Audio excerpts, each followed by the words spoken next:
April 1945, Bavaria. The column of women stumbled through the forest, children clinging to their skirts. Smoke from burning villages darkened the sky behind them. Artillery rumbled closer with each passing hour. Marta Schreiber clutched her 18-month-old son against her chest, his weight growing heavier with each kilometer. Around her, 24 other mothers fled east, away from the advancing Americans. They had been told what would happen if they were caught. Party officials had been clear before abandoning the village. The Americans show no mercy to German mothers. They will take your children. Better to die together than fall into their hands. Propaganda posters plastered on walls showed caricatures of grinning American soldiers bayoneting infants. Radio broadcasts had repeated the warnings for months. The enemy was barbaric, vengeful, inhuman. Marta's son whimpered, fevered and weak.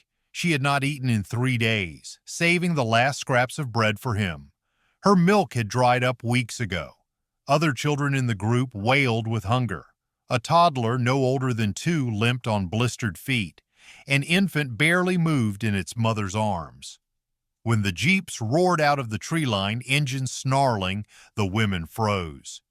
American soldiers poured from the vehicles, rifles raised, shouting commands in a language none of them understood. The women huddled together, forming a protective circle around their children. Marta's heart hammered. This was the moment. She pressed her lips to her son's burning forehead and whispered, "Forgive me." An officer approached, his uniform crisp despite the mud. He barked something in English. The women trembled, silent. Then Marta stepped forward. Her voice cracked as she spoke in broken, desperate words. She had learned a few phrases from a schoolteacher years ago, barely remembered. "Please, kill me, spare my child." She sank to her knees, holding her son up toward the soldiers like an offering. Tears streamed down her face. "Bitte, please, he is innocent."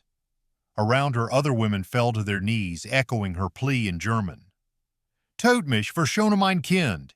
Kill me, spare my child." The phrase rippled through the group like a prayer. The American officer stared at them, his face unreadable. He lowered his rifle slowly and said something to his men. The soldiers exchanged glances. One removed his helmet, running a hand through his hair. Marta closed her eyes, waiting for the bullet. Her son would live. That was all that mattered. But the shot never came. Instead, she heard footsteps approaching.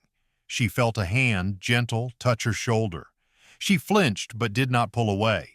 When she opened her eyes, the officer was crouching before her, his expression not cruel but pained. "No kill," he said slowly, his German atrocious but clear enough. "No kill children. No kill mothers." He gestured to his men, who began pulling canteens from their belts. One knelt beside a mother with twin girls offering water. Another opened a ration pack, breaking off pieces of chocolate for the older children. Marta stared in disbelief as the officer reached for her son. She tightened her grip instinctively, but he raised his hands, showing empty palms. "Sick," he said, pointing to the boy's flushed face. "Doctor, help." She did not believe him. This was the trick. They would take her child but the officer was already calling to another soldier, a younger man with a Red Cross armband. The medic approached quickly, kneeling beside Marta.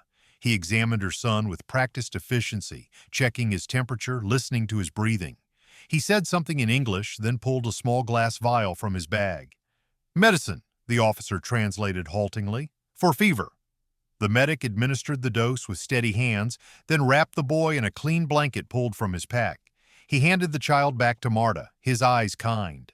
Marta's hands shook as she held her son. The soldiers were not killing them. They were helping them. "It must be a trick," whispered Ingrid, another mother, clutching her 3-year-old daughter. "They will hurt us later." But the Americans simply gestured for the women to follow. They were loaded onto trucks, not roughly but carefully. Soldiers helped lift children into the beds, speaking softly even though the women could not understand. One GI made faces at a toddler, earning a startled giggle. The trucks rumbled through devastated countryside, past bombed farmhouses and burned fields, until they reached a small town the Americans had secured days earlier. The women were led into a schoolhouse, its windows intact, its roof solid. Inside, their expectations shattered again. The building had been transformed. The main hall was lined with cots, each made up with clean sheets and wool blankets. A coal stove radiated warmth. Tables were laden with food, canned milk, bread, cheese, jars of applesauce. The smell alone made Marta's knees weak. An American nurse, stout and gray-haired, smiled at them. Through a translator, a German Jewish refugee in U.S. uniform, she explained, "You will stay here. You will be fed. Your children will be cared for. You are safe now." The women stood frozen, unable to process the words. "Safe," Marta repeated. "But we are German.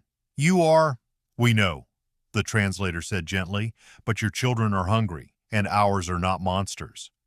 That first night, the women ate cautiously, waiting for the food to be snatched away. But the soldiers simply watched from a respectful distance, smoking cigarettes and talking quietly among themselves. When the meal ended, they were shown to the cots. Marta lay down with her son, feeling the softness of real sheets for the first time in months. She did not sleep. She waited for the violence. But it never came. Over the following days, the pattern held. Meals arrived regularly. Medics checked the children daily, treating infections, administering vitamins, ensuring no one suffered. The women were given soap, clean clothes, even sanitary supplies. When Ingrid's daughter developed a rash, a doctor spent an hour examining her, then prescribed ointment and returned twice daily to monitor her progress. But the true shock came on the fourth day. The American officer, whose name they learned was Captain Morrison, gathered the mothers in the hall. Through the translator, he announced, "We are making a nursery for your children, a safe place." The women exchanged confused glances. A nursery? Here? Over the next week, they watched in stunned silence as American soldiers transformed an adjoining classroom into something none of them could have imagined. Carpenters built cribs from salvaged wood, sanding them smooth so no splinters would scratch tender skin. Other soldiers painted the walls in soft colors, pale blue, gentle yellow, scavenging paint from abandoned houses. They hung curtains over the windows, fabric patterned with flowers. Marta watched through the doorway as a young private named Coleman carefully assembled a rocking chair, testing it to ensure it didn't wobble. Another soldier, Wilson, painted a mural on one wall, a meadow with rabbits and butterflies, clumsy but earnest. "Why?" Marta asked the translator one afternoon, unable to contain the question any longer. "Why do they do this?" The translator smiled sadly. "Because they have children at home, and they remember what it means to be human." When the nursery was finished, the women were invited to see it. They filed in slowly, clutching their children, and stopped in the doorway. The room glowed with afternoon light. 6 wooden cribs stood in neat rows, each fitted with clean mattresses and soft blankets. Shelves held toys, wooden blocks, cloth dolls, carved animals, made by soldiers during off-duty hours. A small rocking horse stood in the corner, painted white with a red bridle. Bottles of milk, real milk, sat warming in a basin of hot water.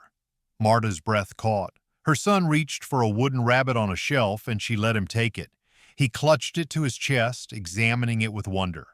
Ingrid wept openly. "They told us Americans would kill our children. Instead, they built them paradise." One by one, the mothers placed their infants in the cribs.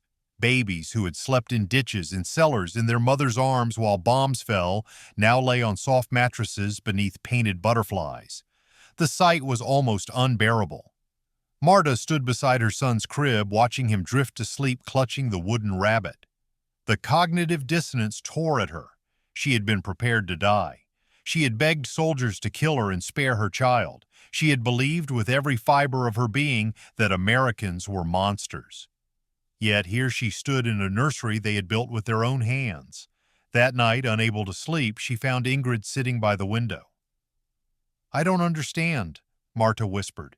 "We are the enemy. Our husbands fought them. Our nation tried to destroy them. Why do they show us mercy?" Ingrid stared at her hands. "Perhaps," she said slowly, "because mercy is not about deserving. It is about choosing." The women began to debate in hushed voices after the children slept. Some clung stubbornly to old beliefs. "It is propaganda," insisted Hilda, a sharp-faced woman from Munich. "They do this to weaken us, to make us compliant." But even Hilda could not explain away the painted butterflies, the rocking horse, the soldiers who spent their evenings carving toys instead of celebrating victory. Marta wrote in a small diary given to her by the American nurse. Her hand trembled as she formed the words, "I knelt before them and begged them to kill me. I believed they were devils, but devils do not build nurseries. Devils do not paint walls with flowers. Devils do not rock crying babies to sleep when their mothers are too exhausted to stand. Who are the devils? Them who showed us mercy, or us who believed the lies?" The transformation deepened as weeks passed.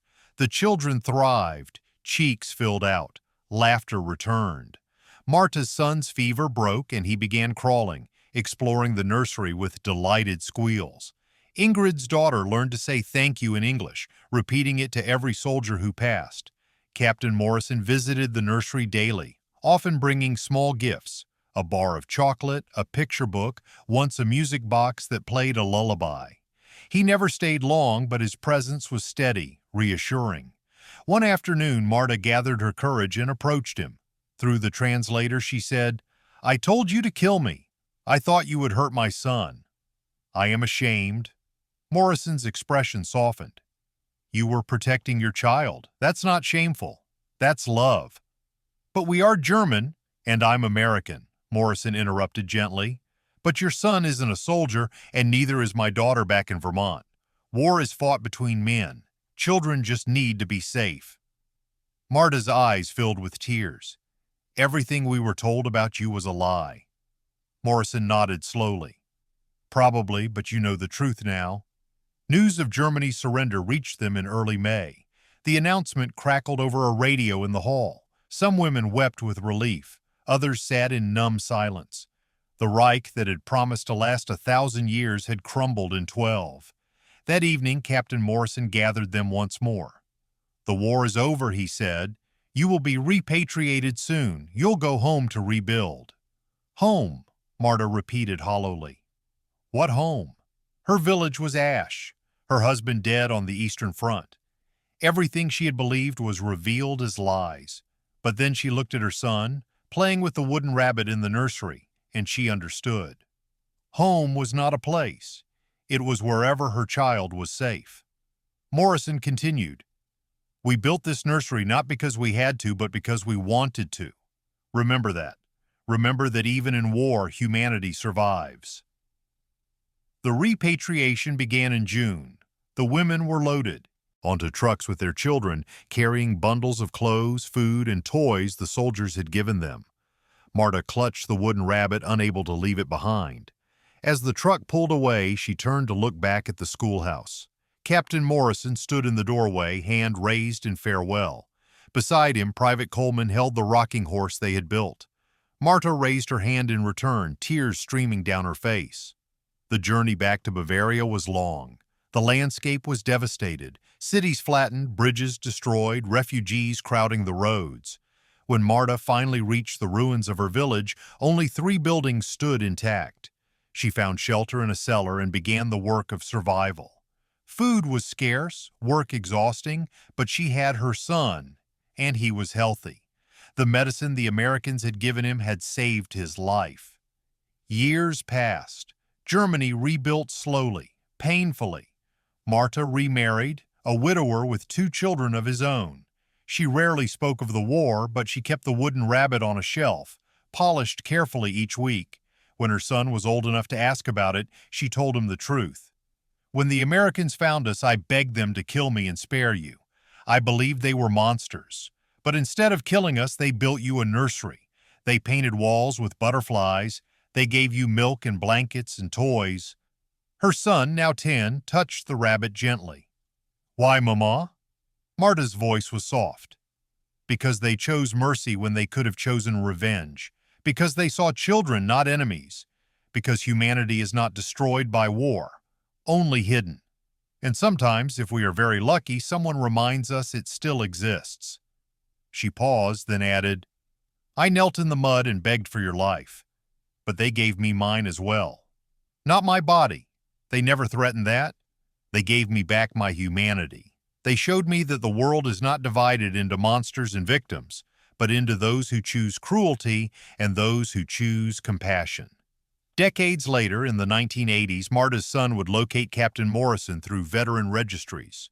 The two men would exchange letters, and eventually Marta would meet the man who had built her son a nursery in the ruins of war. Morrison, old and gray, would shake her hand and say simply, "I'm glad the boy lived." And Marta would reply, voice thick with emotion, "You gave him more than life. You gave him a world worth living in." The wooden rabbit remained in the family for generations, a reminder that even in humanity's darkest hours, kindness could bloom in unexpected places, that mothers who begged for death received nurseries instead, that the true measure of strength was not the ability to destroy, but the choice to build,